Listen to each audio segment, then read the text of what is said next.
So bali ayan yung ano, barkong tumirik. Kuha na eh. Pabulok na. Mahangin. Ayan siya oh.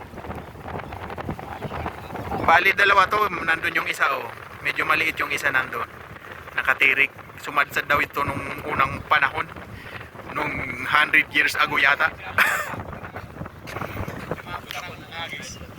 So tiningnan lang namin tong ditong barko na nakatirik.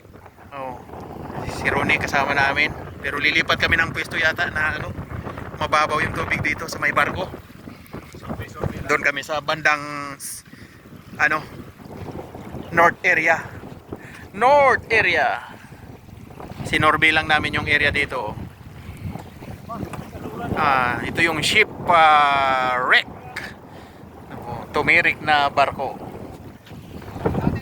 Si Idol Fernan, si Puroy. Sasakyan namin si Puti.